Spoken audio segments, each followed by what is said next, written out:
Serral here, representing BASILISK, Science's esports team. If you want to see more videos like this one, subscribe to BASILISK YouTube channel. Also be sure to leave feedback and ideas in the comments.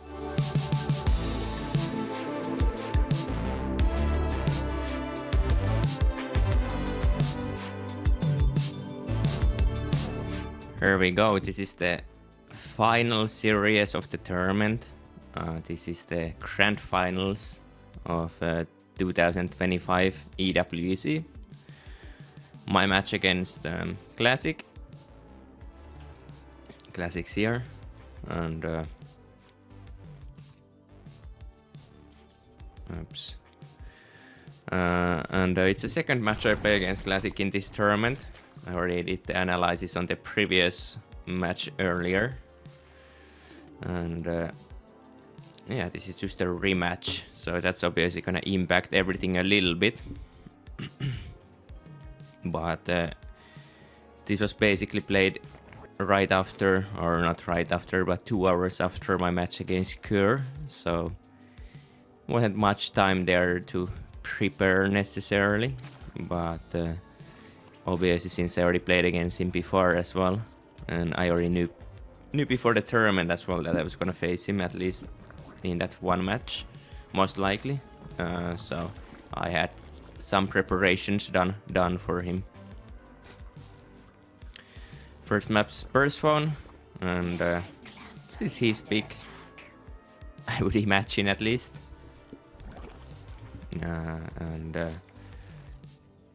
Yeah, a lot of ideas will be the same as in the first series, but I did play a little bit more aggressive this time. Choose to mix it up a little bit, and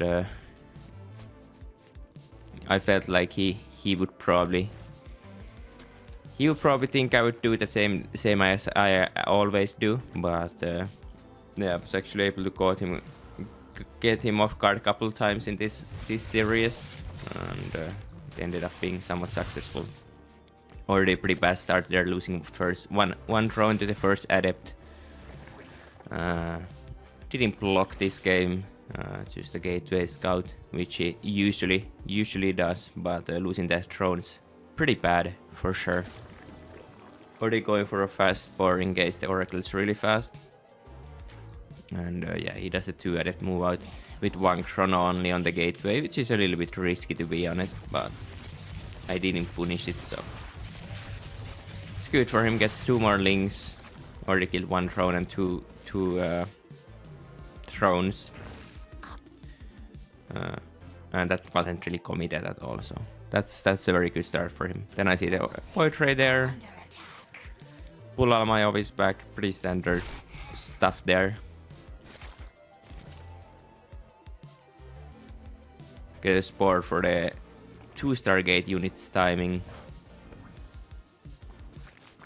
and yeah, just play accordingly. He didn't take that base.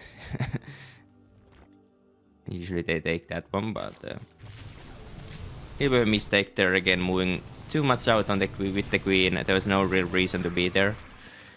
I think my idea was that because I had no overseers here, I wanted to have something to give me a little bit more of a heads up, but it ended up costing me the queen for basically 70 HP damage on the Void Ray, but as you can see, it's already a pretty bad start. But it's a long series, so allowed to do some mistakes in the first game, that's for sure. Trying to get some information there. I know that's just the Oracle that was just attacking me, so I only know there's 2 Stargate units so far. And yeah, since I took so much damage in the early game, you can see my first deck building's pretty late. Close to the 5-minute mark, so in case it was like a glaive attack, I would be in big trouble. But yeah, you just have to cut some corners when the early game doesn't go your way. And actually at this point during playing the game, I considered that there's a good chance it could be a Tempest build. Since he played Void Ray, wanted to block some scouting. And yeah, just was a bit cautious here. got the Spire in case it is something like that. I'll just keep my queens pretty safe, just because I have no information. It could be a charge all in of what I know, so if my queens are out here, it's a bit risky. But yeah, at this one I know it's 5 Stargate units. To be honest, during the game I thought he just made them of 1 Stargate, but I believe he has 2 Stargates here already. And yeah, at this position I don't mind the Spire too much. I actually think going Mutas here is quite reasonable. But especially since I thought it was only of 1 Stargate. I feel like you could have that many units of 1 Stargate if you just chrono it out well. But yeah, I'm pretty much free to drone up here. He made so many Stargate units, there's no real timing coming from him. Or really any aggression, any fast, so I could easily go 88 drones here with no hiccups. I decide to not do that just because I'm gonna actually all in this game. But going high on drone count would be the call if you would to play for a longer game for sure. Make the 8 Mutas here, see he has a 4th base. This point I pretty much know it's just gonna be the classic Stalker Storm setup. He always likes to go for. I also scouted it was actually a double Stargate, which is a little bit of a bad thing for me since my Mutas will be quite weak now. Especially since he sees them, so he can just make 2 Phoenixes instantly, and he basically has them already countered. But if those Mutas would have gotten across completely unnoticed, it would have been actually a lot of damage potential. But yeah, he got a bit fortunate with the Oracles being here. Obviously just checking for the hive, right? So it makes sense they are there. But yeah, I could have maybe went through all the edges here and completely blindsided him. I guess the positive here is that he sees the Mutas goes completely back and this all-in gets somewhat unscouted here. I instantly see the 2 Phoenixes and decide to go for the High Templars. Unfortunately, I don't have really enough Mut. I think I actually do some misclicking here. I don't really get good attacks on any of the High Templars, so I only get 2, I believe. But yeah, Mutas were unsuccessful, you could say. Basically 2 High Templars and 1 Probe or so for everything. Is not very good. But again, if those Mutas would have gotten on the other side completely unnoticed, I think there was a lot of damage potential there. Probably would have been 20 probes. But this time it was only a distraction. And yeah, then I just decided to attack. This attack isn't very strong, honestly. Mutas into a Roach Ravager attack is quite weak, especially against the style he's going for. But he's actually already going for a Fleet Beacon, expecting it to be a late game afterwards. He's basically 140 supply here. Now he saw the attack, so before he actually sees the attack. Before he sees the attack, he's only at... Well, he just makes it here, I guess, but it's pretty low supply here, as you can see, and he's already getting late to play a longer game. And I get him a little bit off guard with this push. It's only at 4 High Templars since I killed 2 of them, but it's still gonna be a lot of storms.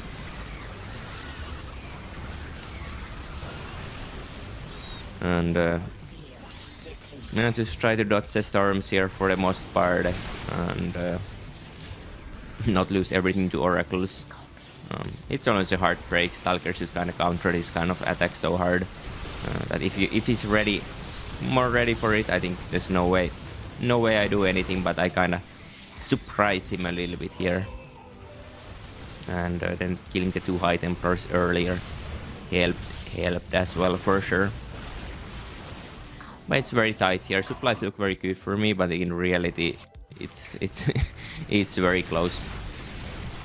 Just because the moment my roaches start dying, they just they don't really get much done at that point, so... But I just barely have enough here. And he tries still, but obviously there's nothing he can do after he loses everything. So that's for the most part the first game. I think it's a pretty uninteresting game for the most part. He played a 2-star gate build, which I felt like was an option. Like I said, I was kind of thinking it was 2-star gate Tempest. That's why I went for the Spire. But yeah, it ended up being just 4 Oracles and 1 Void Ray, so 5 Stargate units. And I decided to go Mutas into a Roach All-in. Just to mix it up a little bit. And I think it worked, since he probably thought I was gonna macro up behind and go for Hive Tech, but I didn't. And got a decently strong timing there and managed to finish the game out.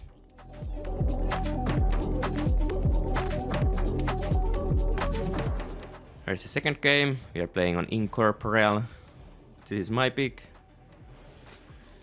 One of my more liked maps during the last map pool.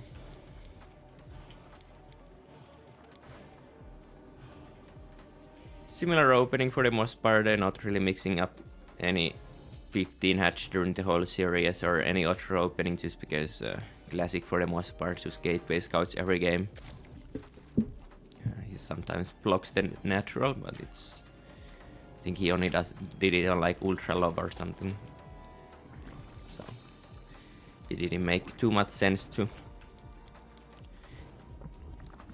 It didn't make too much sense to play any less economical openers here, just to make sure that I get my natural down.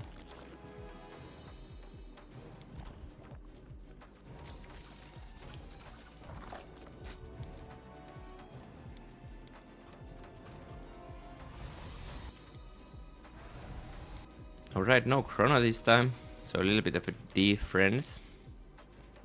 Usually, all of the other games, I believe he has 1 Chrono at the gateway. He also went for an instant warp gate, actually. Little bit of a weird opening. Did he actually forget something? Okay, he forgot his pylon. That's why it went so. That's why I think he did that, actually. He didn't have a pylon, so naturally chronoing the gateway when you can't build a unit doesn't make any sense. So he's a little bit flustered here. Doing a little bit of an early game mistake already.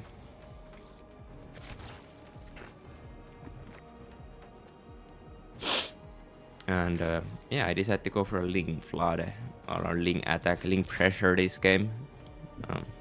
Similar kind of idea I used twice in the previous series I played against him.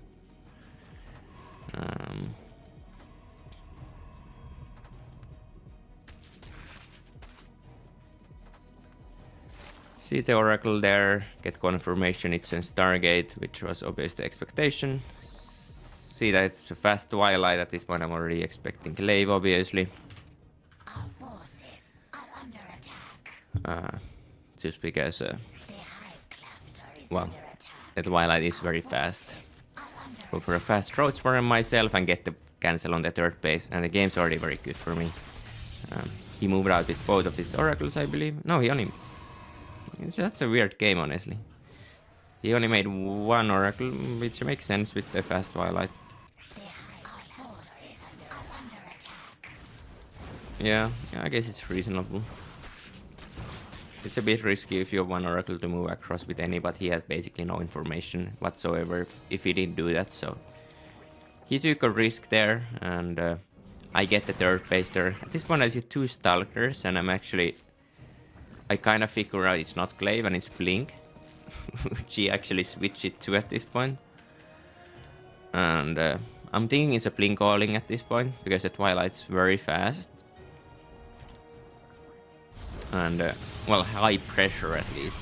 Very committed pressure. I just kill the base again or cancel. I'm not sure if that's actually that good for me.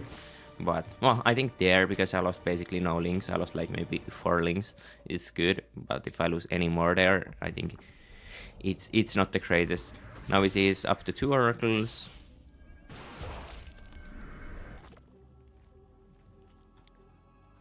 And yeah, as I said, I was a little bit worried of a blink all in here, so I will end up making some units here of a low drone count, and this actually kind of messes me up a little bit.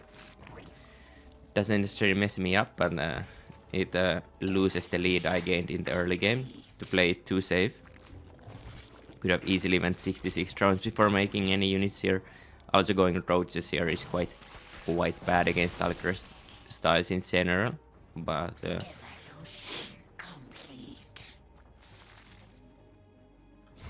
we see the move out. I'm still kind of thinking it might be a committed attack. See no workers at the third base, no worker building as well. I'm pretty sure he's just Stalker rolling at this point. So I'm just making units of 63 drones. And now as he has basically full mineral saturation there, the push isn't coming, I will make some tech. Tech finally. I actually, like I said, I think I played a little bit too safe here. But at the same time, like with what I saw there, I think it's very reasonable to play a little bit safe. But yeah, obviously my lead isn't as big as it could be after making all these roaches and 2 ravagers. Just going for a lurker setup. Ivy's quite late, but naturally his idea or game plan is also delayed due to everything that happened in this game so far.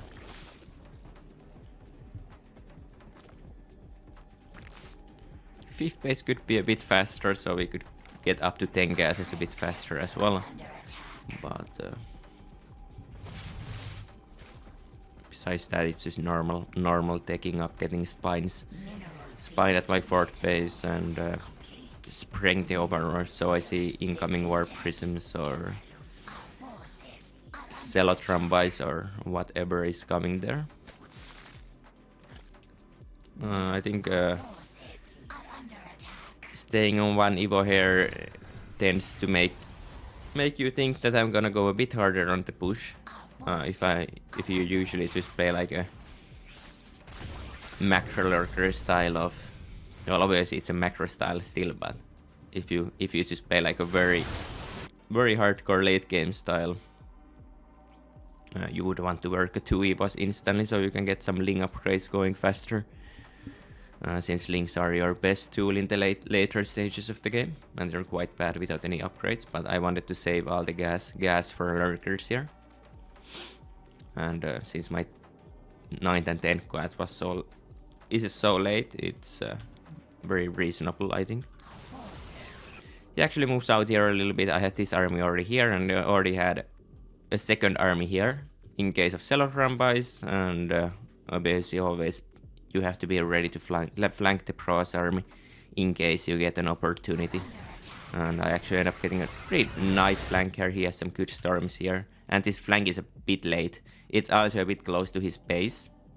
Yet naturally he wasn't too far out of his base, so it's not the best flank because he can just blink here and he's basically already protected, right? But I will still get the high Templars here. I also got the Tempest Scout earlier here, so I now have a timer if I want to do any push, since the moment he gets like up to 4-6 Tempest, it's pretty hard to do anything with lurkers, especially if this army would stay alive.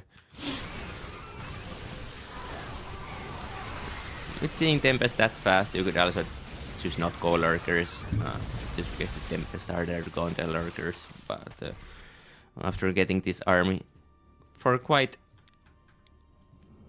getting all the high Templars, I suppose, I do feel like I have a pretty strong timing here, since that's what I was gearing for anyways, so it didn't feel logical to transition out of the idea. But I'm already getting my Spire in case I have to switch gears, get some Raptors out, and yeah, just starting to split push here a little bit. So Warp Prism there. I for sure should have one Overlord here as well to see those Rambies. And well, now the Warp Prism also went from here, so that would also help a lot. But I wasn't too far away from my base, so I can just split. Okay, I'm actually coming out with a lot, but at least the main push is still going forward, which is good. Obviously, I would like to have an army pushing this at the same time as well. So I think having all this Roach Ravager should be going towards this side instead of back. But, well, I guess these links are not enough, so it's reasonable. Again, in case he was warping like 8 Zealots here, I kinda need all of this here as well, so it's not too bad. This one I see the Wire Prism go back, so instantly go across. Probably towards this base when I see it's coming, and this push starts going here. Seems like I'm going for a Nidus as well. I wonder if I'm also working towards the second Evo here. No, I'm not.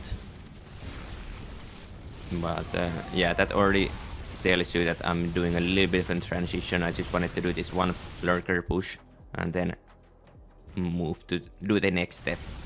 There are the melee upgrades as well, and yeah, he deals with that attack quite well. And a big part of that's because I had nothing here at the same time, because he basically just has everything here. His army is very tiny, it's just 16 Stalkers and 4 Tempest at this point. But since I had no pressure here, it was quite easy for him to hold that sequence. So basically the Wire Prism did a lot there. It basically defended the whole attack for him.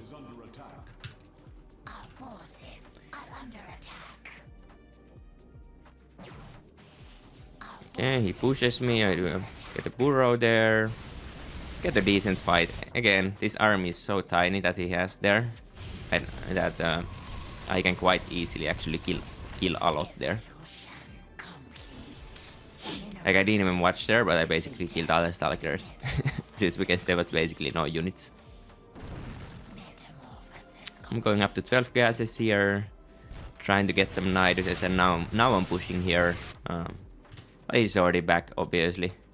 But this is another lurker push. I managed to build more of them. And if you get a position with lurkers, it's always quite hard to break. So already getting the lurkers down here means that his base is quite hard to defend. Because if he warps in 8 Zealots here, 10 Zealots, whatever gates he has, 8 gateways, he can deal with these links, and that will make it a lot easier. But yeah, I will probably go a bit deeper as well.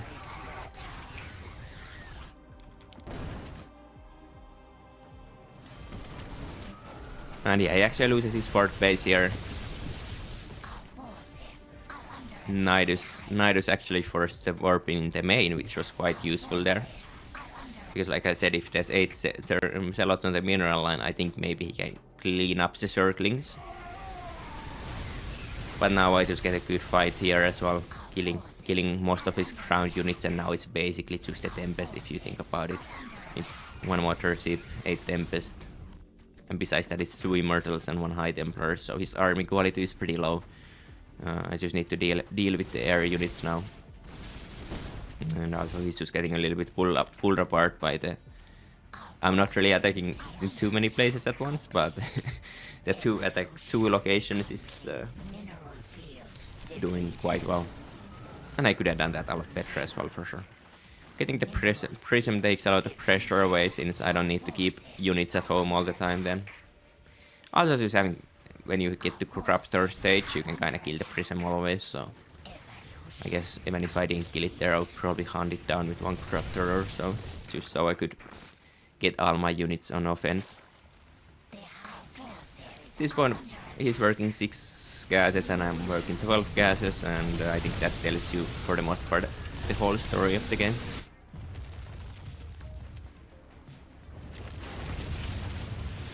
Again, off position by him. Obviously, at this point, when his supply is so low, it's very hard to be ever in position realistically. So yeah, the game just ends there. It's a pretty easy game for the most part, honestly. I think start was quite good, but I think especially after this attack failed, I think the game is actually kind of even. just because... Yeah, I don't really have any massive leads here. His army is obviously not that great, since it's basically just Tempest is his only strong unit, and High Templars. But yeah, 1 minute after the push here, I think completely ends the game. I think chasing up here was his biggest mistake there, and actually ended up losing him the game. If he doesn't lose the base here, it's very playable and a decent position at very least. But it collapses here completely for him, and that's the second game.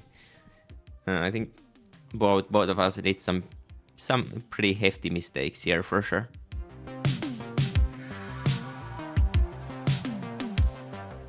Alright, third map, it's Ultra Love.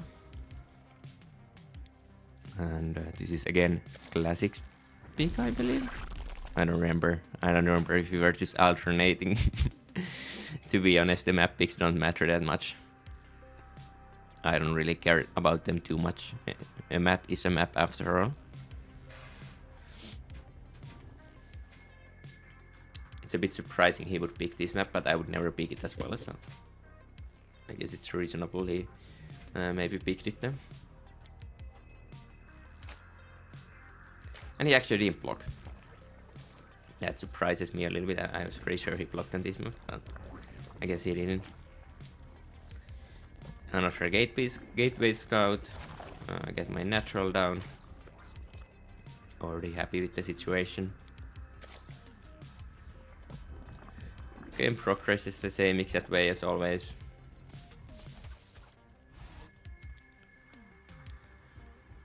Then I'm looking if he chronos, and there's one chrono, no warp gate. You still want to get the confirmation if there's a second chrono. You just have to be a little bit careful on this map since the pillar is this far. If this is a stalker, you can't be too close, so you kind of have to run away, and then when you see it's adept, you need to go check if it's a second chrono on the gateway. Which it wasn't.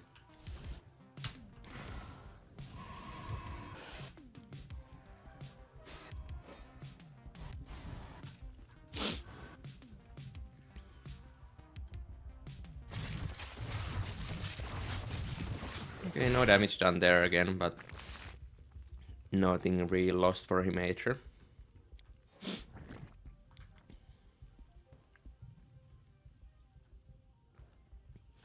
I have one link across the map in case he moves in case he tries to take a base with 2 adepts on the map. I can actually deny it a little bit, but he has went back with the adept. He quite often moved out with the first 2 adepts, so it's a little bit of adjustment from me there. Just checking if he takes that base. I'm not sure if he's gonna take the Osho one. No, he's gonna take this one.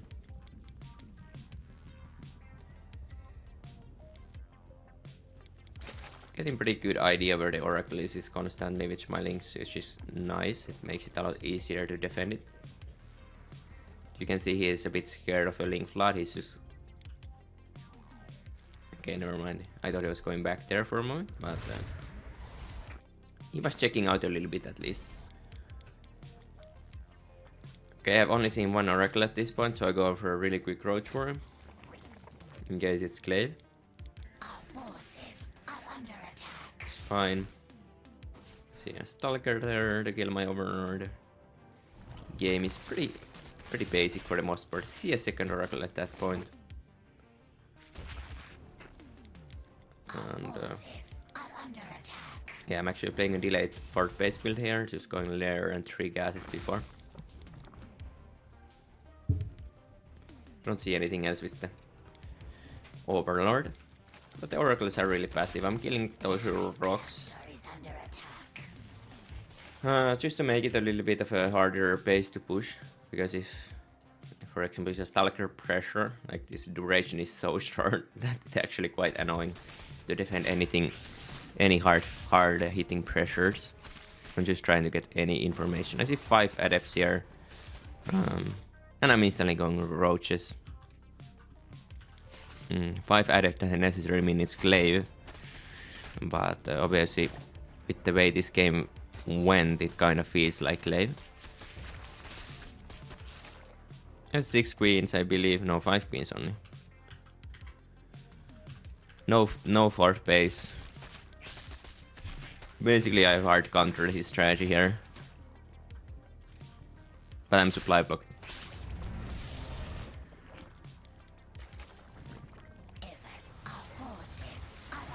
And yeah, he just goes for the ball, gets it, gets inside, and this one is already hard.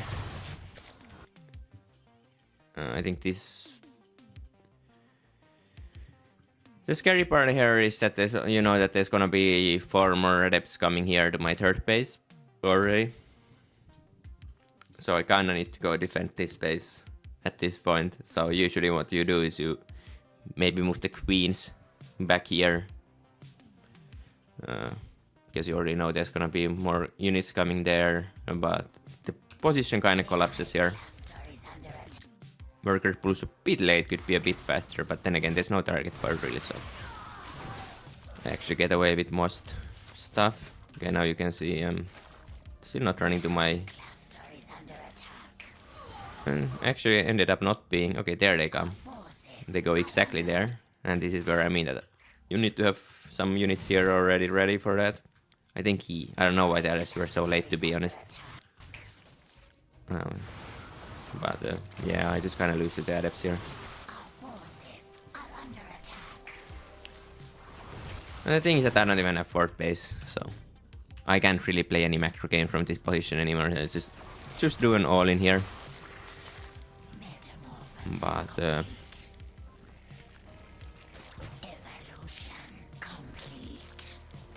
yeah, he has already 2 cannons, battery, Blink's just finishing, so this push doesn't really have much potential. I think probably best would be to go for the natural instead. Try to break this, maybe try to keep this ramp pinned so he can't get down with biles and push this location instead, but I went up here. And yeah, it's not really close here.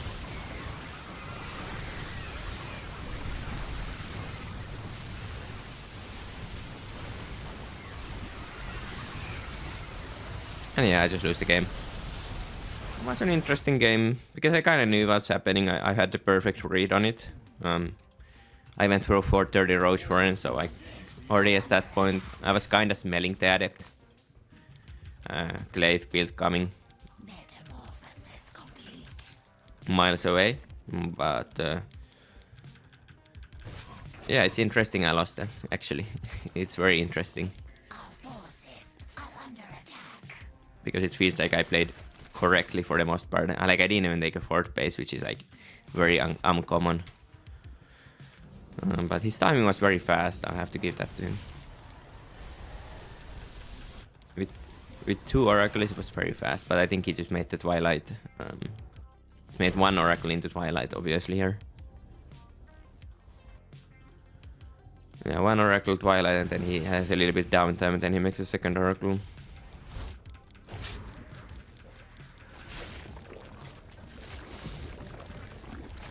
But yeah, still, I mean, my setup should be perfect. And I also reacted to just seeing 5 adepts. So... Like, I think at this point, like, you don't really know it's Glaive, but I kind of already knew it was Glaive here. But I think maybe this supply block kind of messes me up here. Well, I suppose what I should do differently here is just get this queen out a bit faster. And start this Evo, like, right now. Because I feel like as long as he doesn't get into my natural, there's no... Like, if I have 5 queens here and he doesn't get in here, like, sure, these thrones are basically only defended by this and what's popping out of this larva, but it's good enough here, so... I think after he gets in my main, it's basically game over instantly. Let's actually see if I... Follow-up adepts are a bit late. Did he just not make them, or what happened there? Okay, yeah, he has a little bit of a supply block here as well. Yeah, he just didn't make them instantly. But yeah, as I said, I think just making this Evo a little bit faster would have done it the trick for sure. And at this point, I really need to move these 5 queens here to already get ready for the for follow-up adepts. And yeah, I mean, I know, I honestly feel like this part was mostly fine. 3 roaches chasing this, and then I do a little bit of a mistake. Okay, he went back here. Still fine for the most part. Again, this queen should be here, and then not following these shades is, I think, the last mistake. He gets a couple extra drones here, but I think at this point I'm already dead 8 away, so no. The thing is that, like, even if I lose 10 drones there and actually a 4th base done, I think it's very playable. But since I basically hard countered the build, I had no 4th base. I was just playing 3 base roaches. But yeah, it kind of collapsed there fast. But it was a good build by him. He hit a bit faster than I'm used to. But that's the 3rd game, the first loss in the series.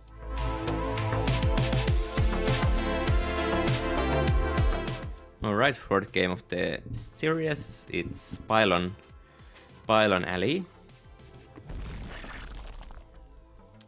And yeah, it should be alternating picks then, because I would pick this map. I don't actually like this map that much, but I have been told it's good for Zerg, so you have to pick it, apparently. But it's not really my style of a map. The thing is that even if you're not comfortable on a map, if your opponent's more uncomfortable on it, it's usually still fine for you. So sometimes I have to just play maps you don't like so much.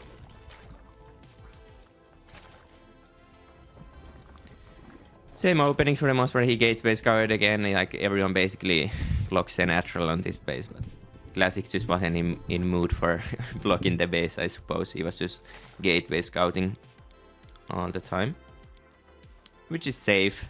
It's like the ultimate safe play. Yeah, but yeah, I'm not. It makes the game a lot easier for me, I think. I personally like playing a lot more when I get my natural down. Well, it's not a big difference. It just feels nicer. Again, checking for the, if it's 2 chronos, you need to be a little bit careful again on this map because there's no pillars anywhere.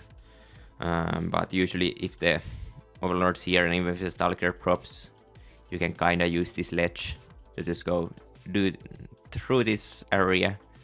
And if the stalker goes here, you just kinda move here with the overlord, and if the stalker comes down, you go up here. And especially with this wall being here, he has to go even a bit more around. So usually it pans out even if it's a stalker first, but you need to be still careful because this overlord is a little bit in danger. Okay, I think already one order popped. Yeah, I didn't actually see it pop, but obviously I know it popped.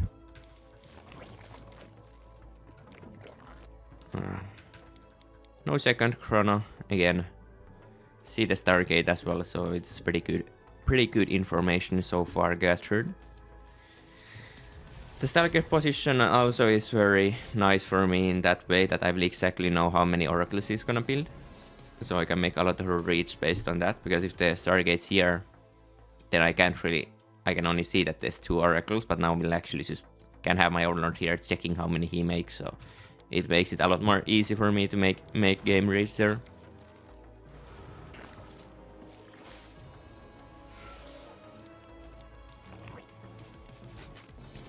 Fast bar there. Oh no, I'm making a bit fast for sure. I think someone maybe made a really fast oracle against me. I'm just very cautious now. I don't usually make it that fast. It doesn't insta start a second oracle, so I'm already thinking a little bit.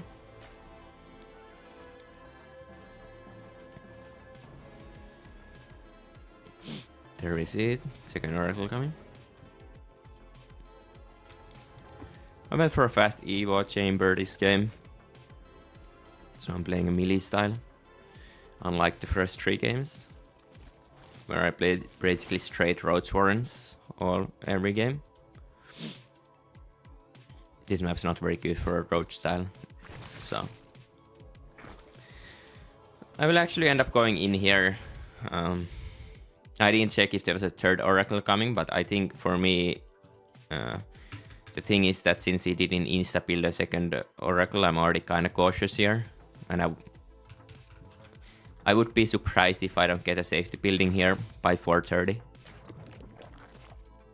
Maybe even a faster. Yeah, and there's the baiting nest. Well timed. He has to go for my Oracle. Or whatever, Queen. Nearly gets it. And yeah, at this point I'm kinda smelling it's a similar strat to the last game. Could be still just a fast Stalker pressure as well. Could be fast charge as well. But it tends to look like the same build. I'm actually making a lot of links already preemptively. Just because I know it's gonna be a pressure either way. Like, I don't know exactly which one is it gonna be right now, but technically just making units is quite good against all the pressure types. 3 adepts. Okay, more adepts there. Now we have a full confirmation. We make bailings. I'm very low on drone count here, so it's good to keep in mind that if he actually just doesn't lose these units, like, it's not necessarily that good for me. Like, if he just preserves them and plays a longer stage, it's an interesting position in that sense that my drone count is quite low. But I'm still just playing 2 gases as well, so I do have full mineral saturation on my 3 bases. So technically I'm just lacking in gas economy, which is fine when you play a style like this. Need to be a bit cautious here. I don't have that many units, especially since I went for the counter punch. +1 finishing just about now, but not quite ready for this fight yet. But yeah, another 4 adepts warping back home, which is quite good for me. I don't think he necessarily wants to be making more adepts, but it also makes me a little bit worried. I'm not sure what that is. It was a ROP. I'm not sure if I clicked it, but Classic sometimes does like a adept immortal pushes. So when I'm seeing more and more adepts, makes me think that it might be one of those. But then again, I also need to understand that he only made those 4 adepts maybe because I have those links there. So it's actually a really good fight. I think he has to recall something. And yeah, this counter attack ended up working out quite nice. I can't lose my 4th base, that would be very bad.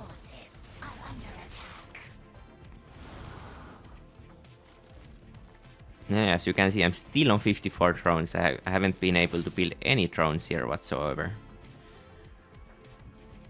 Big part of it is because I did the counter attack. We actually get the scout on the Templar Archives. He basically made it right under my nose, which simplified the game a lot for me. Since now I know it's not one of those immortal pushes at last.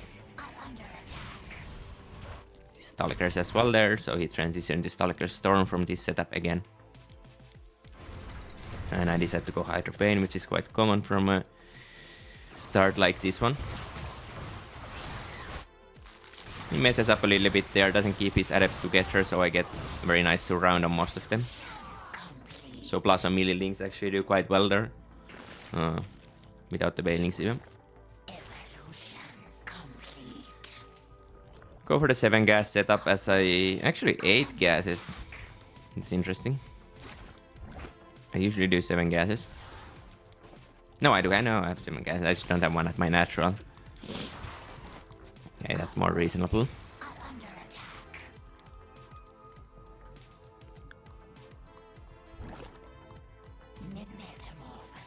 And yeah, the Warpism gets in. This is quite bad for me already. Just letting the Warpism in here is gonna give me a lot of headache. If I had my Hydras a little bit faster or Queens here, I could... It's way easier if the Warpism is here, for example, and you have like, your units protecting here, than if the Warpism is here, because you can go here, here, or here. So where do you actually have your units? You kind of have to have them in the main base. And he just goes here. So you need to skip more units, so you always kind of want to keep the War Prism as far away from your base as you choose to many possibly can. But yeah, letting him in here is quite bad, honestly. It makes this so much stronger, the War Prism. Confirmation of the fourth base. One thing you usually want to look for is if he's going for it is Overlord, if he's going for Overseer, if he's going for a Stargate, Fleet Beacon switch, or well, in this case, for example, he's going for Double Forge before, which is probably his response to realizing its Hydra Bane setup. But yeah, if you know if it's exactly what it is, you can play a bit better on your tech paths. But obviously, since I was just gonna send it on layer deck Hydra Bane here, it doesn't really make a big difference in a way. But I feel like still knowing would be nice.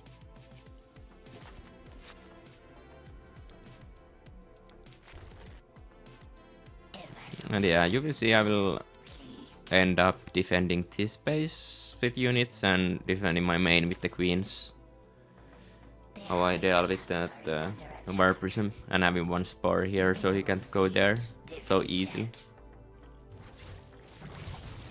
It's a quite decent defensive setup there. But yeah, this is a bit of opposition there. Certainly. 8 away. It's always a little bit of a mini game with the War Prism.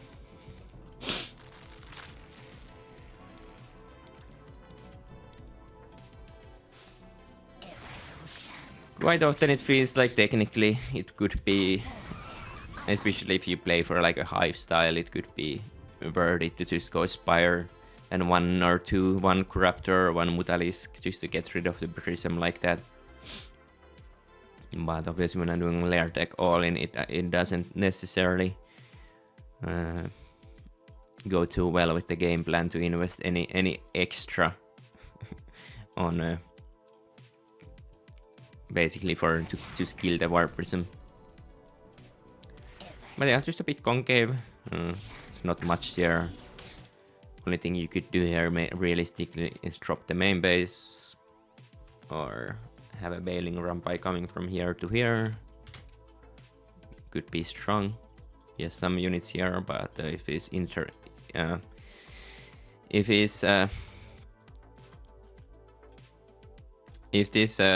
takes his focus too much out of it, could be very strong as well, even with just 8 bailings running in here.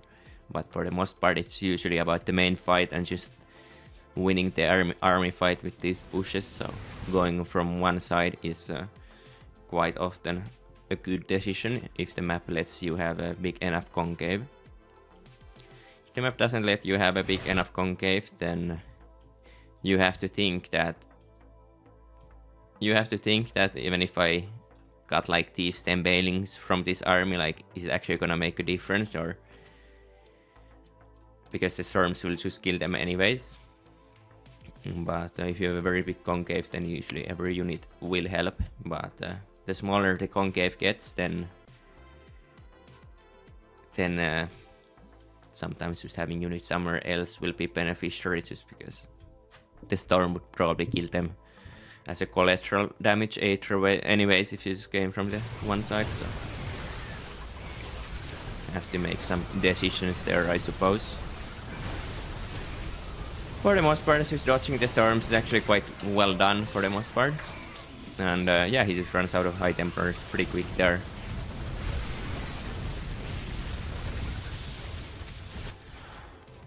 War Prism comes back from its hole. And yeah, we just break him there. His upgrades were quite bad. It's only 1-0. It's because he went for a fast glaive opening. And yeah, I was actually on 1+1 on each of my units, so that was also nice for me. But I think this map's quite good for a Hydra attack because you get a nice concave. on this fort base. I could even have some units come from this side as well.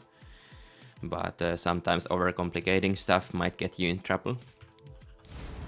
Because it's one trap here and then you don't preemptively proc it and it all goes wrong instantly. So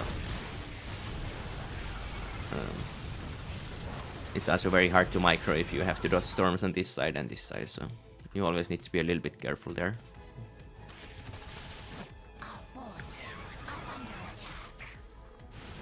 But yeah, he didn't really overtake or anything here.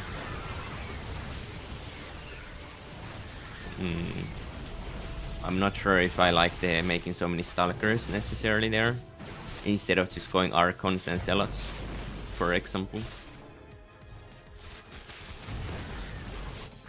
But yeah, I guess he likes the stalkers more for defensive purposes, but usually people just go archons on all their gas at that point. Maybe some zealots for a counter punch. But I think after the early game it ended up being a pretty good game for me, even though I stayed on a very low worker count for most of it. Just because I had the upgrade leads there, and after seeing the Templar archives I could basically drone up to 85 instantly. The only thing I technically could have been a little bit scared of is like if it's like he made the Templar archives just to get like a couple of archons, go like archon adept, and then I might have been in trouble. But obviously after I saw the stalkers here as well, I kind of knew it was just a stalker storm setup afterwards. But yeah, he basically did the same build that worked last game, and this time he didn't get much damage except for that I stayed on a low drone count, and it wasn't good enough, I suppose. And yeah, like I said, this map has a pretty strong timing here, because you just have a very wide flank here. Especially if I get through these two choke points and I have like basically a full concave here. If he can keep me that my army is here and here, then it's instantly less good, but then you have to play outside your base a little bit, which is a bit scary for sure.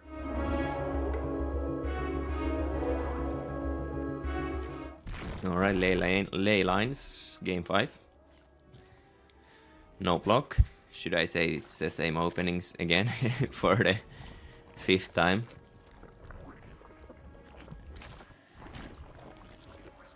There isn't really much of a Zerg opening difference. Like I said, the only thing you could do is a 15 hatch realistically, and that would be only to deny a block on the base. But if it's not blocking, then it literally just makes no sense to play anything else. Then the most economical opening. All the aggressive options are quite bad for both sides. We'll process some a bit later on, but not very early.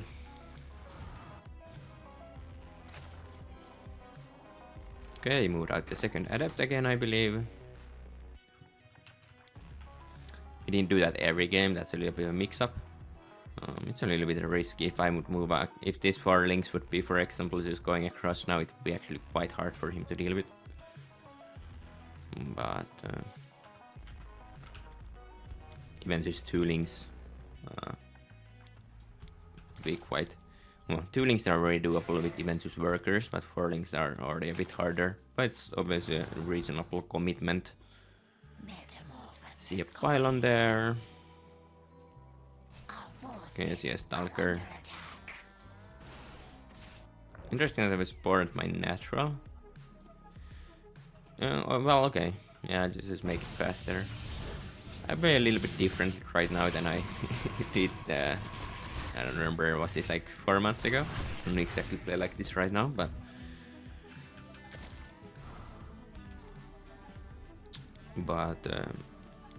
well, I guess I'm mainly talking about the sport timing there. Use the roach warren to save the drone, and he actually gets some good movement here, but never mind. Looked very good, but the queens actually sneeze out that one thing.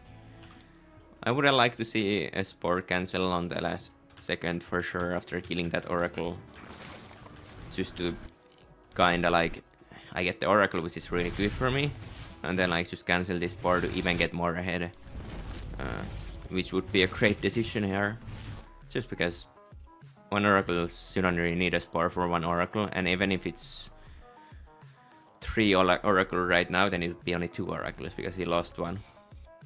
So I can quite easily deal with it. But this board is quite useful, especially... Well, it's useful for 2 things really. It's useful if it's 3 Oracles, because then he can fight my 3 Queens and just beat them in a direct fight. And the second, if I want to press creep, I can don't always have to camp the mineral line. But I think at this point it was very sensible to cancel the Spore. Either way, it's a good start getting 1 Oracle there. It's quite good. 6 added pressure. It's actually low commitment on the pressure. Luckily for me, I actually believe I'm a bit late with my links on the map here, but luckily this link actually ends up seeing these adepts. Only saw 3. I actually didn't see any there. I just know I lost the link, so I figured out they were adepts, so I will make links here. And yeah, if I didn't see those adepts, if I just had these 2 links, it would actually kind of be bad for me. But I think it ends up being pretty nice. I made enough links here to insta recall. Loses 1. Again, a really late 4th base. It's an interesting opening for sure. I mean, I know I'm gonna do a Roach Ravager attack on this game again. I'm just not sure. I'm just not exactly sure that if it was... I made the decision to do that earlier, but my build leads me to think that I kinda had that as my initial idea as well, since it's not a very macro-ish setup. I actually play a high drone count man though, and I have 2 fake gases here. Oh, well, not fake gases exactly, but usually you would do it with 6 gases. And not have gases here, but this makes it a little bit harder for him to read into it, because it could be a lot of stuff. Granted, he hasn't really scouted anything, so metagaming for nothing, I suppose.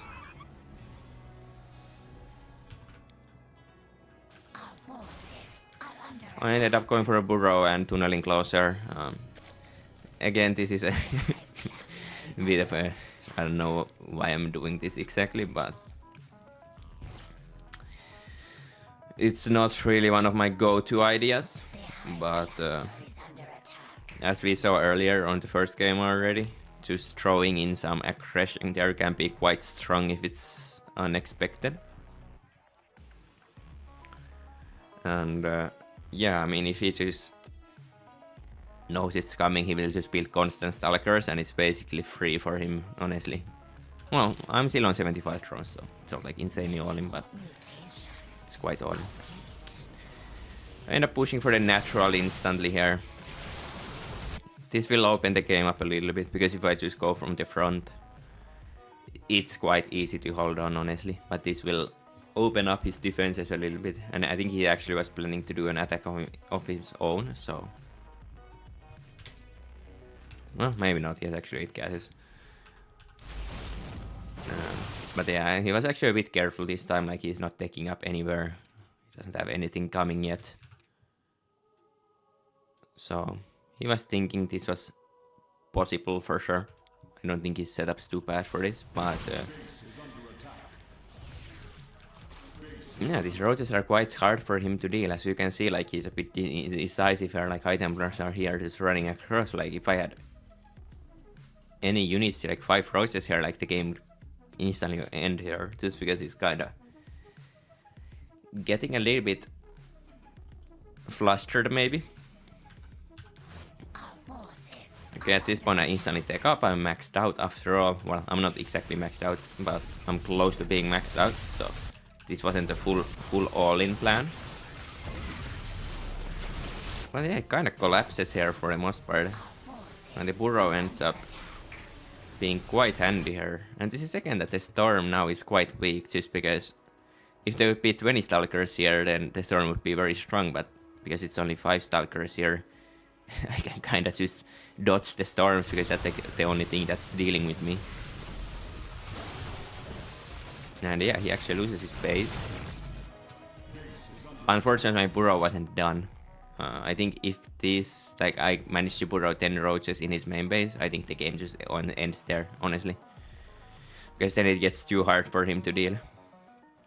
But my burrow was a bit late, and I actually managed to clear his main base before anything more bad happened. I got the base here, and to be honest, at this point I thought I won the game already. I got the 4th base, which usually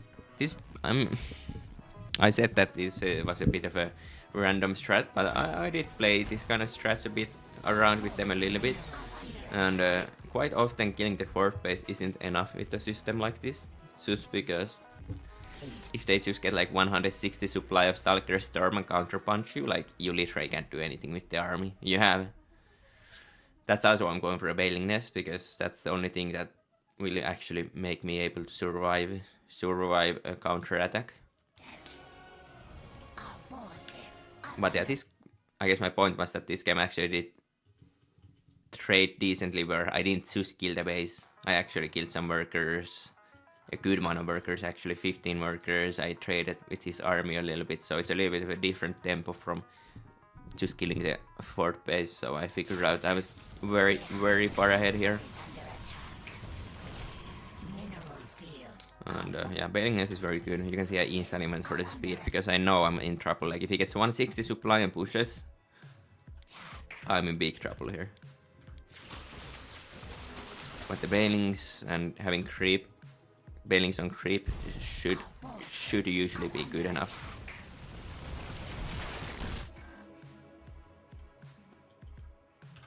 And I still go Hydras or Lurkers after. The first times I tried side like this, I went instant Lurker after, but that especially died very fast, so now I did with the Bailing Nest. Yeah. I know he has no 4th bases, I'm working on 85 workers. Feeling good here, don't really see any way to lose this one, honestly. That's quite bad, but...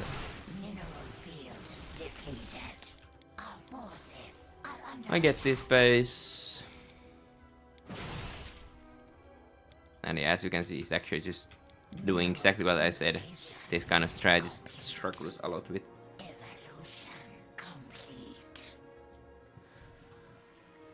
And yeah, going Hydras here is a big mistake by me. Especially since I know he has no 4th base, I should know for sure he's pushing, and these Hydras don't add anything. Obviously, like, if I get these Lurkers, it's basically instant game over, but he pushes right before it. I will end up doing a pretty nasty round here, but I'm too roach heavy here for the most part. Still need more Bailings. Yeah, that's basically all the Bailings gone, and yeah, turns out this Mass Stalker beats the roaches, like I said, so I get pushed back there. Again, as an afterthought, just base trading with these roaches would have been a good decision, and giving up this base, get Lurkers here, move all the workers here, get this base, force him to push through this, would have been a good decision. Would have been also a good decision to not make this many roaches. Be more Lingbane focused, may have like 15 less roaches here. Then I could have went for the fight maybe. But yeah, either one of those two would have been a better decision. I kind of thought with how far ahead I was, I could just kind of swamp him here, but as I said, like, the moment he gets 160 supply with Stalker Storm, my army completely is useless. And this is exactly how it went in practice as well. I tried this build. It felt always so good, but then you get counter punched by a Stalker Stormer, you lose quite often. But obviously with the Bailingness I usually actually was able to fight it off quite nicely. So I was mentally prepared for this situation, but I just misplayed it with too many roaches, and yeah, that's simple actually. All of this too much tech. I mean, the thing is that I could afford all of it. I feel like I don't think that tech is not necessarily a problem here. Just more of the fact that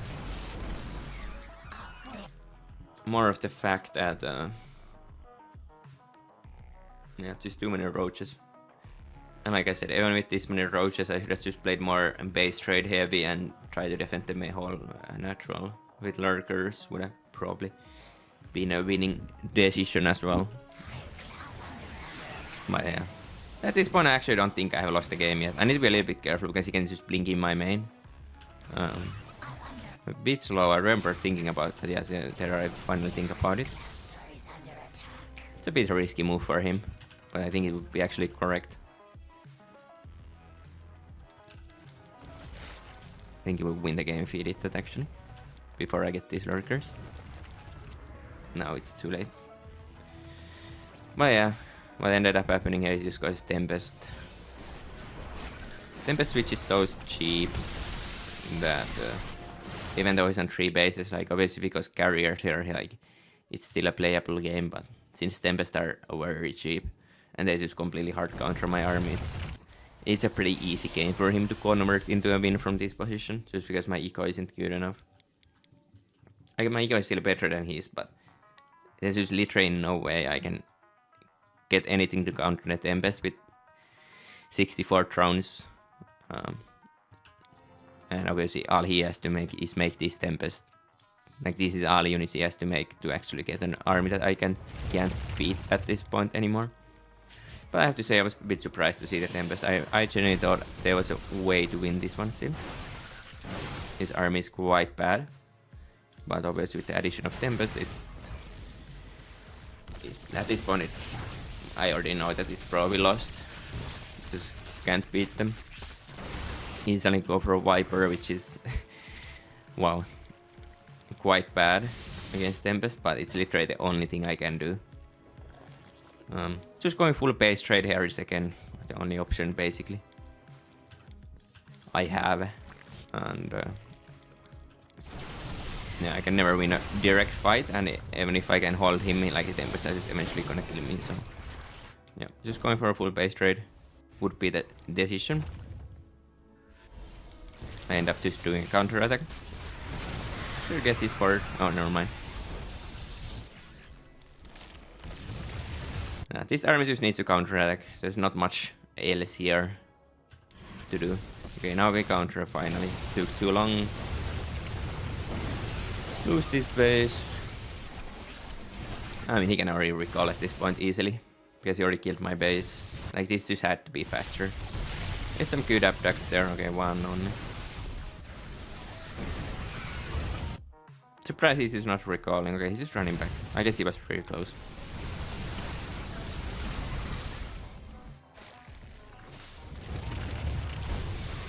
Okay, I'm completely relying on the abducts to deal with Tempest, but it's working out, but it's really not supposed to, because he can just have the one High Templars forward here. Like, I can't kill it with anything, and then it just feedbacks my High Templars. But even here, like, it's still bad trading for me. Even though I'm killing some Tempest, like, it's actually really bad. It's actually an interesting game. Like, I honestly think if I base traded a bit sooner, maybe there was some hope. It's very hard to beat the army ever. But if I just killed him at home and managed to abduct all his Tempests somehow, I see a world where it could work. He again lets me abduct. Yeah, he's messing up big time here, but I'm also messing up by not doing the counter punch. Making it too easy for him. Actually get the 4th base as well there.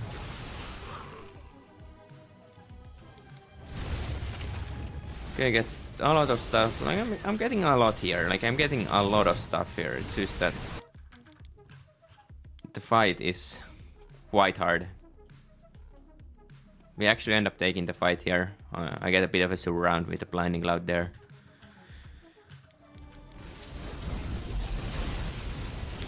So that was kind of the idea. That's my upgrades, +2. He has +3. It's reasonable. +1 melee. That's quite good. Honestly, looks pretty good, this fight. Like, I could see it working. It doesn't end up working out too well, though. Nah, I think just a lurker stop side, yeah. This is wasn't good enough to flank. I needed to have units from this side as well, so he can't run away. Now he could just take a left step, and he was instantly out of my flank. And storm everything. And yeah, at this point I obviously have no room to do a counter attack ever again, and I feel like that was probably the only way to win the game in the first place. Just base trading.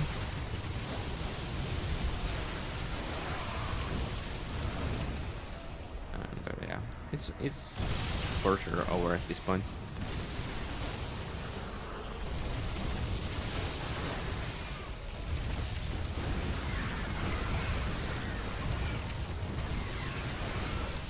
And I leave there. My final base, I believe, here, so I kinda had to defend it at that point. But yeah, it's an interesting game. There was some opportunity here. Well, I think I was winning very hard. But just I died to the 160 push that I was kinda saying that I knew already before playing that strategy that's one of the bigger dangers of a strategy like that. But yeah, with the banelings I think I should be fine there. I was just too roach heavy, and also this map has a very strong push here exactly, so I could have maybe given up some room here with the base trade idea, or maybe not even base trade, just give this location up and force a fight here instead. But it's also pretty choked up. It isn't optimal necessarily for me. So yeah, in this specific game I should have just base trade probably, and held with lurker since I already had the lurker and basically finished when he came. And yeah, after he got Tempest I think it was undoable for the most part, but the only idea I had there was idea that could work was to base trade for sure. Just force him back indefinitely. And maybe it could have worked, but yeah, playing defense he just kept chipping at me and getting stuff. And even though his eco was technically never better than mine, he was trading so efficiently with his army that it didn't really make a difference. But that's the 5th game, I guess.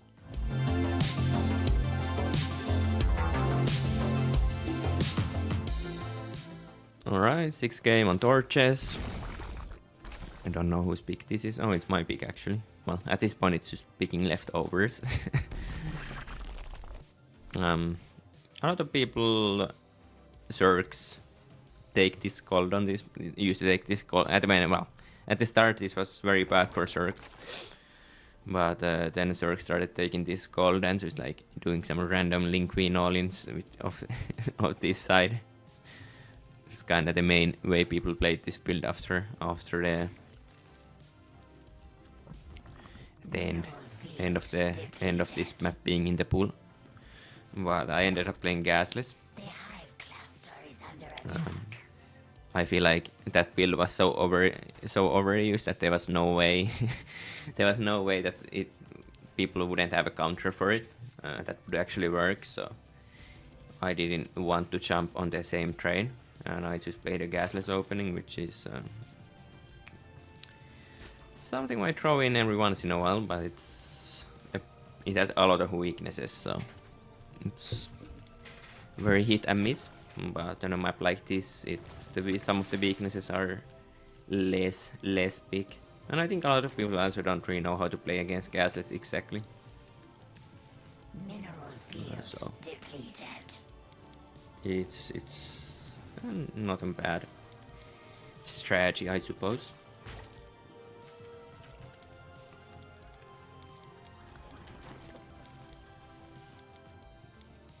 Trying to get a sneak peek on the tech. Actually end up costing me the Overlord. We see he started second Oracle, so we're getting some good information. And this is actually one of the nice things about the Gasless, is that even if I lose this Overlord, I'm actually don't really care too much with Gasless. With the normal opening you kinda care, but the Gasless build you can kinda play the build in a way that you can kinda just sack the Overlord every game if you really want to get information. And you will be fine. Basically you will lose 100 minerals, but it won't really ruin your build besides for losing that 100 minerals. Actually see him expanding forward at some point here. And obviously at this point when you're both expanding forward you just kinda have to send it. There's nothing else to do here. There's a lot of things here that makes attacking very tempting. One is that you don't really need lair necessarily to get creep there because it's so close. You can just actually naturally creep spread there. So you're already saving money there, so it's already way better than normal queen walk. Second is that you don't need lair to get detection because you can just bring a spore if there's DTs. And yeah, you don't need dropper lords or overall speed to get your Queen Star Aether, so it's a lot of benefits. And I also opened Gasless, so this will just make my attack a lot stronger. So in my opinion, there was no question in my mind. The moment you see that base forward, I just send it instantly. I did a really bad job of creep spreading here, or maybe he did a good job of denying it, I'm not sure. Maybe both, but yeah, this creeps very slow, honestly. It should already be here quite easily.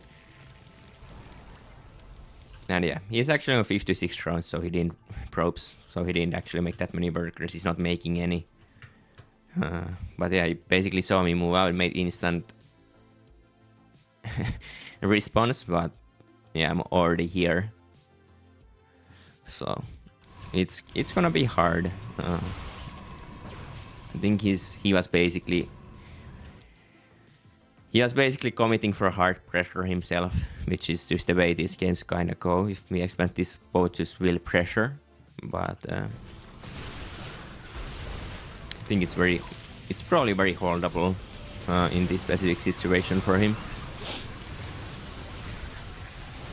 But yeah, maybe not.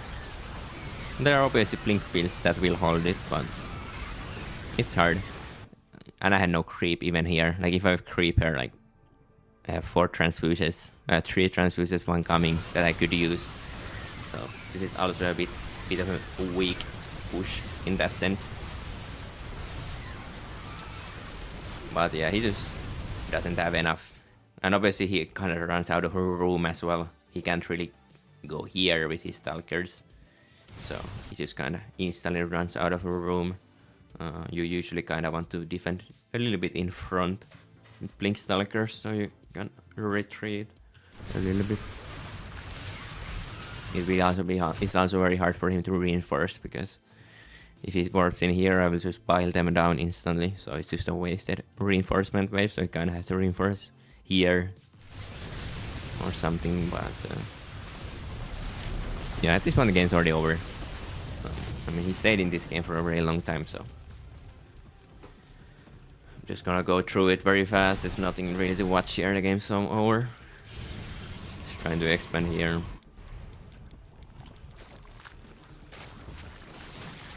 I'm just going Rushling Bane, I believe. Yeah, I don't know what I'm doing, but it doesn't really matter what I'm doing here.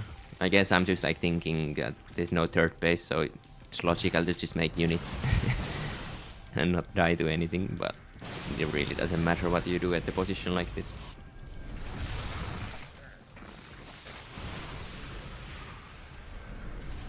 Yeah, I don't know, he was very hopeful here that he could do something, but obviously not much to be done there. That was a quite simple game. He expanded forward, I expanded forward, and I all in first and killed his third base. So the game just ended there. Was he to hold that push, then would have been the other way around most likely. But yeah, that game was pretty straightforward for the most part. And yeah, nothing else to say about it, I guess.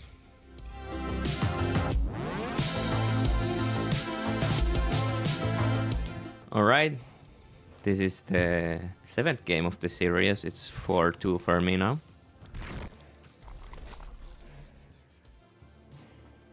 Maganatha is the map. I think the 2 leftover maps is Tokamak and not sure which what's the other one. Maybe some weird map. Not very memorable one, that's for sure. Alright, similar openings.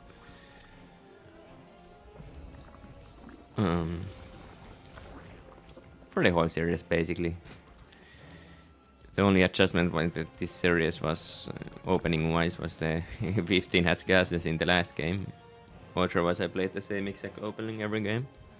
Always I mixed it up at like... at a bit later on, but... well, from like 2 minutes and on, but... I guess the very first 2.5 minutes have been pretty much the same for the most part. Again, checking for the second chrono, no chrono there.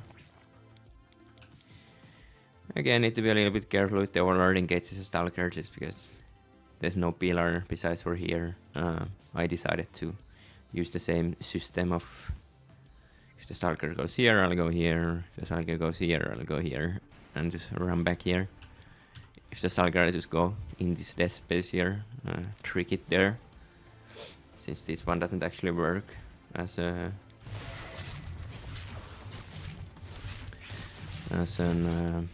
high crown.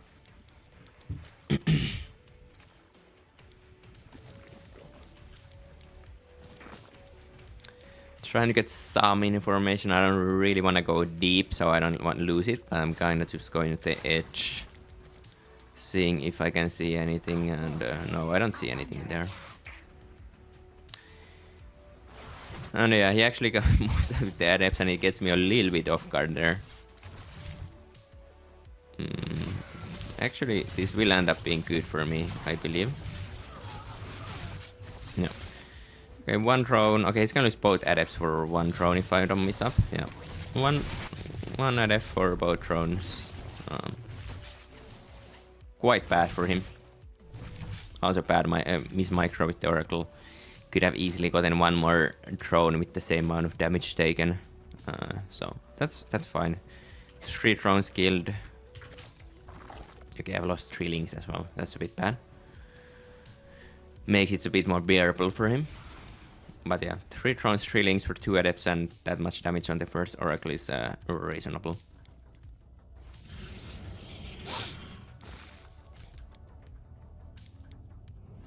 Okay, an adept there. I have an Evo chamber coming at my natural here, so I'm going for a +1 melee opening for the second time in this series.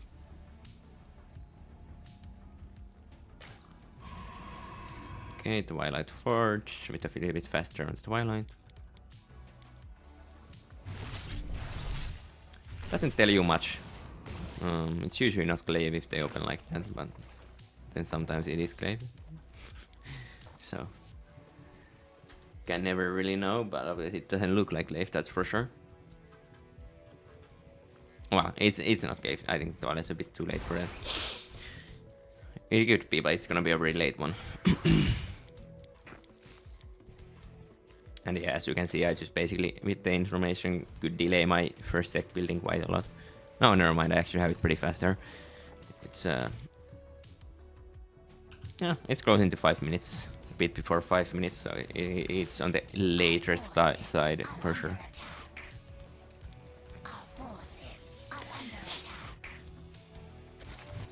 And yeah, he actually sees the Roach Warren here. I mean, that was kind of my idea here.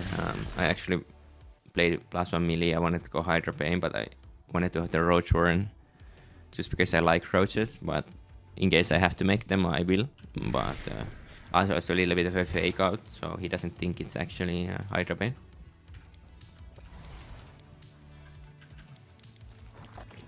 So that was the idea there. Obviously negative is that in this specific game I'm just gonna make a Roach Warren, which is 150 minerals, lose 1 drone for it, which is 200 minerals for basically just for looks, but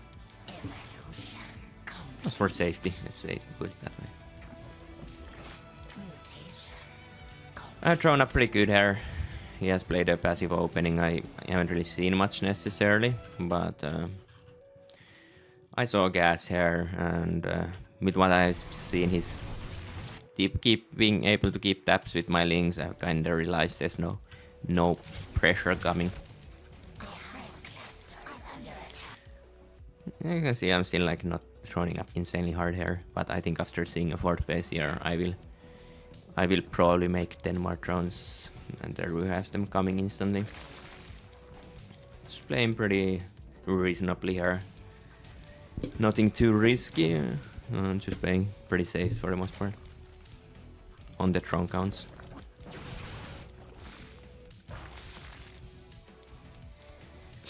Have both all the paths checked. Could have 1 link here to see this last path as well, but I guess I'm not seeing the bottom. Well, I'm seeing the path, I'm just not seeing the air. And yeah, I will decide to go for a Hydra all in this time. Oh, Hydra Bane all in again.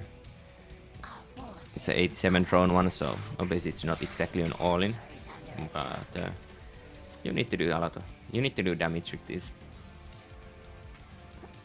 It's not so much about the echo, it's just that if you don't have tech, if you don't have any tech, you will just kind of die. It doesn't matter how much money you have in bank, so that's why it's a bit of an all in a way, because I have no tech, so I'll just not have any follow-up if my attack fails, and I will lose a train in late game or lose to the timing. He tries to get some information here. He hasn't seen any Banes yet, because I haven't made any. I made 4 Banes, but it's on the Balin drop here. So he also doesn't know if it's a Hive tech. He tried to get the information with the Oracle. So from his perspective, actually doesn't know anything. He knows there's a Roach Warren and there's Hydra's been made. And I started with +1. So yeah, he's going for actually air transition here. I actually think he did think it was lurkers probably here, but obviously I can't say that for certain. But the last time I played Hydra Bane, he did play double forge against it. And every time I played lurkers, he played for a faster fleet back on Surrogate. So the Roach Warren in front actually did something there. It misled him quite nicely. I like to think, at least. Obviously, I don't know that, as I said. And this time I go, like I said, there's a less of an attack angle on this map, so just attacking here with everything is less tempting than on Pylon, even though I can again come from this side and actually have a pretty decent push. There's some weakness coming from here for sure, always, because I'm coming in between his bases.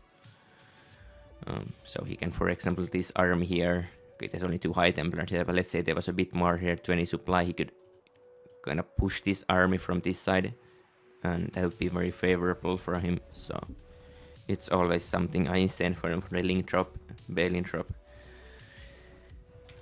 Three-way attack here. Metamorphosis complete. And he wastes some storms there. Well, waste and waste skills auto damage there. Evolution complete. Waiting a little bit here. I want to go at the same time. I actually, if I remember correctly, my Bailin drop is late. It's gonna be late. But yeah, same as always, just try to dodge the storms. I have a link drop already just clicked in the main base. I just clicked on drop in the mineral line, very basic. All my focus on this main fight, just trying to dodge the storms. I will actually do some pretty big mistakes in this fight. There's also some links and sellouts on my fort base here. I hope I have a spine there, that would make it a lot easier. And I don't. But it's only 2 sellouts, so I'll just pull all my queens there and forget about it. I don't really want to. We're gonna lose some thrones for sure here. But it's whatever, it's all about the big fight here, so I can't focus too much on that one right now. And here I will actually do a mistake. I think besides, at this point it's very good micro. Actually I think it's very similar to the game on Pylon. That I'm kind of breaking him here, but I will run into these, I will commit with these Bailings. Which is just a weird decision, especially since I kind of was microing it. I literally had them selected just before I selected the queens here. I guess the idea was there that I wanted to get on the High Templars, but now they're Archons, so I really should go back at this point. And yeah, they actually all died there. So it was a mistake. As you can see, the Zealots actually do quite nicely there. 2 Zealots are quite annoying. The 1 spine would have been very useful there. I haven't even checked it on the link drop yet, or maybe I did at some point. I don't think I did. This was a bit mistimed, certainly, and also run through the turrets, not optimal, but yeah. I don't actually know how the Zealots got there, since I had a 1 link here and the Watchtower control. But obviously, if I would have seen them, if they came from like here, I should have instantly sent my 5 queens there, 6 queens there, and wouldn't be a headache at all. I don't even know if I looked at the link drop ones. But those links are basically free, I don't really care about them too much. I probably looked at it at some point, I would think. And yeah, I know the base is weak, so I just try to click it away. And yeah. Usually killing the fort base is already good enough damage with a Hydra Bane attack, honestly. But I basically resetted his whole army here and killed 32 workers, so it's a very good game for me. And going for a Hive here, Lurker then, and I'm taking out now while keeping the pressure on. Mineral field depleted. And this is again where it goes that, like, if I didn't actually, let's say he defended it quite easily, he's like 160 supply here again, and I will just die before I get my lurkers, and that's kind of what it means. That it's pretty all in. To be honest, when playing his classic, so he probably would just not kill me. He would go Tempest or something and try to win the long game. But either way, it's questionable drop down there, but then again, like, he has to warp in there again, and it's just a little bit of an interruption. Those links are quite cheap for me at this point of the game. And yeah, he's not here. It's similar story to all of the games that at this point he's just so much down in army supply that he can't really keep up anymore.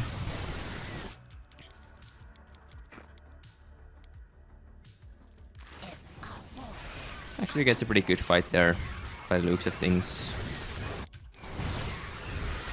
Yeah, that's very good for him.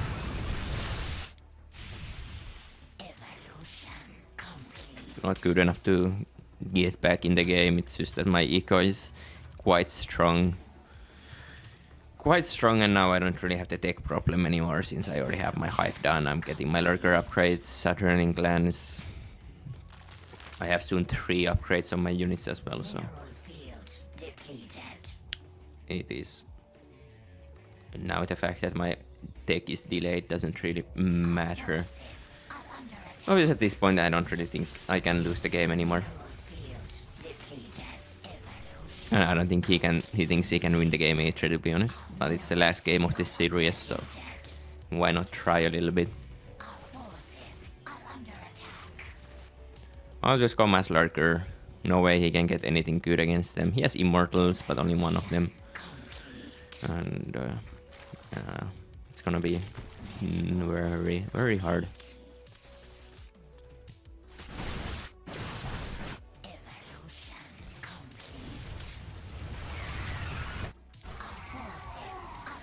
That's a sensible decision of going for a base trade here. Or trying. I'm really don't want to give him that option just because I feel like it's the only way he ever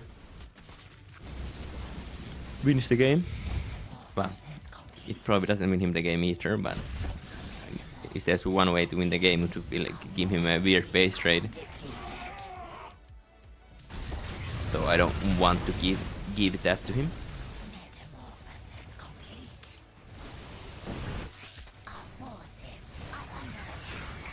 He's storming quite well. My army is quite bad at this kind of situation where I have to chase him, but obviously numbers are just too different here. He runs out of storms and runs out of army right after that.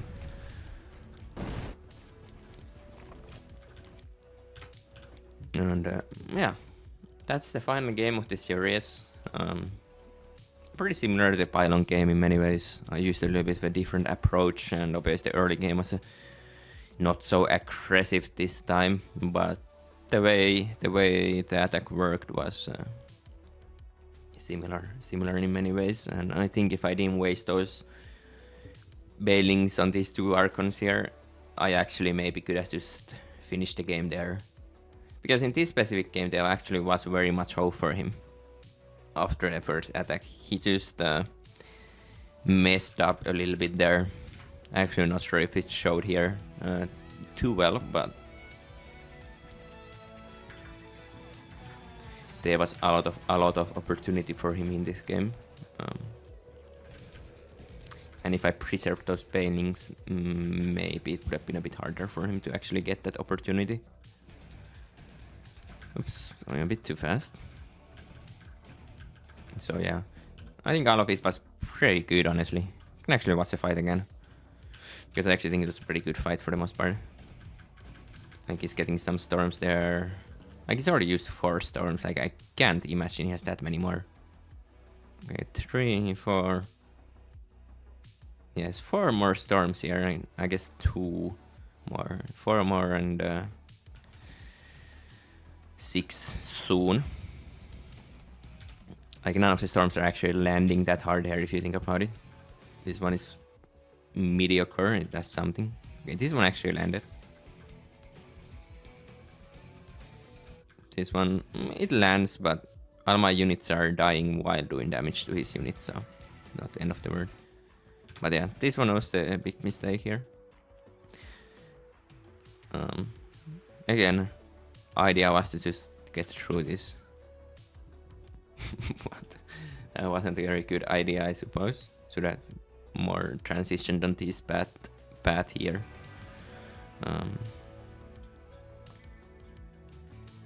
Certainly, but yeah, this is what I meant. At this point, it's actually not that bad of a situation for me. The drop did a lot of damage. Like this drop basically was the thing that actually did a lot of damage, to be honest. Like he didn't really see it coming. But I think him chasing out here actually is like the final nail in the coffin. Because these units just freed from their trap. Okay, he didn't lose that much more. I remember he lost more here. But it's still some units lost. That was like, what, 15 supply there. Yeah, it was hard, I suppose. It was pretty hard. I feel like with like 15 supply more, 130 supply, doesn't lose this base. It's doable. but obviously now it's not doable anymore.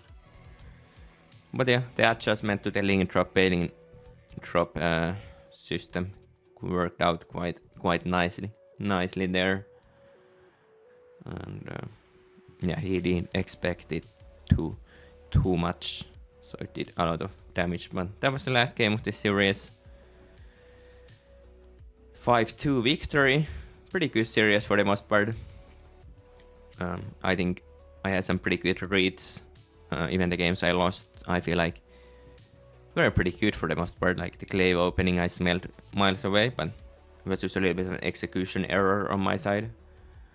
And obviously Leyline's game was many ways to win that one, but he had a sharp counter timing there, and got me killed there. But yeah, that's the last game of the tournament as well. So end of this series, end of the EWC series, analysis series. But we'll see if there will ever be some more from some other tournaments or matches or games. But yeah, that's it. Thanks for watching, guys.